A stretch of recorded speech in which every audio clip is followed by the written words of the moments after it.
In 1900, Paris held 2.7 million souls, the largest city in continental Europe. 50 million visitors arrived that year for the Exposition Universelle, the World's Fair that would define the new century. Electric lights illuminated monuments, moving sidewalks carried crowds, escalators lifted passengers. This was the city declaring itself the capital of the modern age. The city began as an island. In the 3rd century BC, the Parisi, a Celtic tribe, settled the Ile de la Cité, where the Seine narrowed enough to ford. Romans conquered it in 52 BC and built a garrison town. For 1,000 years, Paris stayed confined to its island and the left bank. Then came the Middle Ages. Walls were built, demolished, rebuilt farther out. Each ring of fortifications marked another century of growth. But the city you see in 1900 is not medieval. It is the vision of one man, Georges Eugène Haussmann.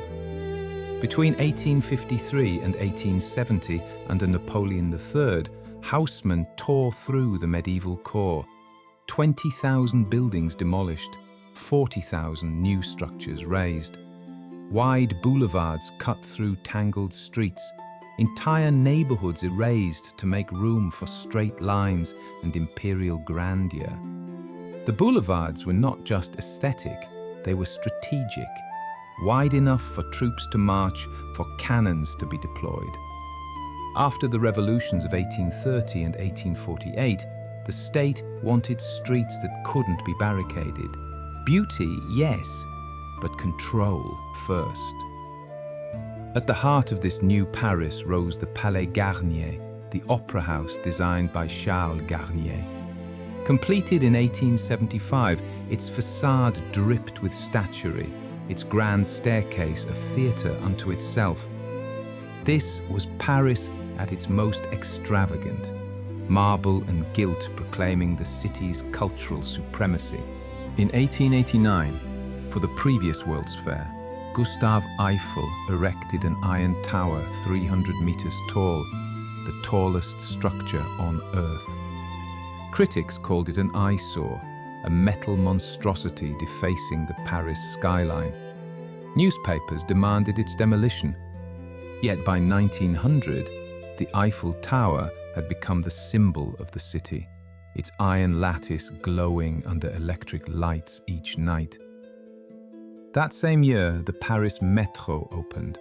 Line 1 from Porte de Vincennes to Porte Maillot, 10 stations cutting beneath the boulevards, moving passengers in minutes what would take an hour on foot. By the end of the fair, the Métro carried 17 million riders. The age of underground transit had arrived. On the boulevards, life unfolded in cafes. Café de Flore, Les Deux Magots, La Rotonde. Writers, artists, philosophers gathered over coffee and absinthe. Conversations that would shape literature, art, and politics played out at small tables beneath awnings. Here, Picasso sketched, Hemingway wrote, Sartre debated. The café was Paris's public salon. Along the Seine, booksellers set up their green boxes, les bouquinistes, used books, prints, postcards. They sold to students, tourists, collectors, a tradition stretching back centuries, unchanged despite Haussmann's renovations. Some corners of the city resisted modernization.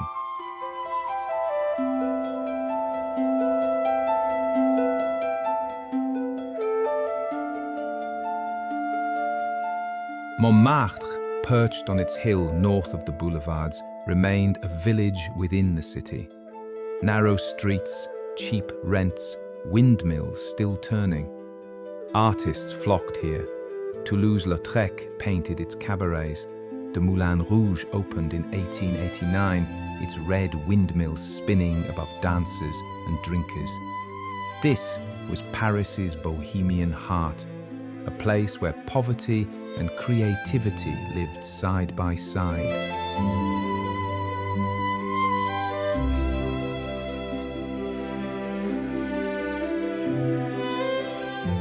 But not all of Paris glittered. In the working-class districts, tenements crowded narrow courtyards. Entire families lived in single rooms. Water came from communal pumps. Sanitation was primitive. Tuberculosis, typhoid, cholera. Haussmann's boulevards bypassed these neighborhoods.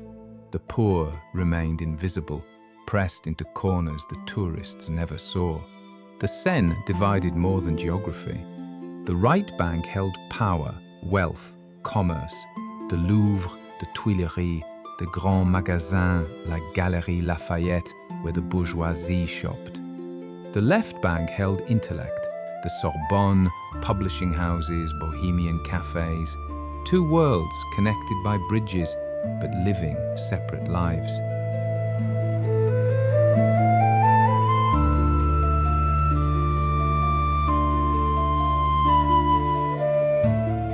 At Les Halles, the central market, Paris fed itself. Nicknamed the belly of Paris by Émile Zola, this iron and glass structure housed vendors selling meat, fish, vegetables, cheese. Farmers arrived before dawn. By mid-morning, the market roared with noise, the smell of produce mixing with the smoke of nearby chimneys. The Grand Boulevards at night transformed. Electric streetlights replaced gas lamps. Department store windows glowed. Theaters opened their doors. Crowds in evening dress moved from opera to restaurant to cabaret. This was the Belle Epoque, the beautiful era. A moment when Paris believed progress was inevitable and pleasure its just reward. Yet beneath the surface, tensions simmered. The Dreyfus affair had split the nation. Anarchist bombs had exploded in cafes and theatres. Labour strikes shut down factories. The Belle Epoque was beautiful for some, but fragile for all.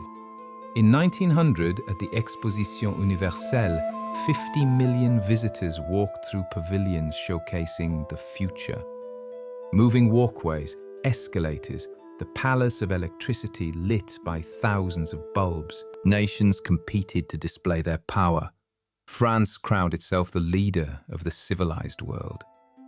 But the fair was also a farewell.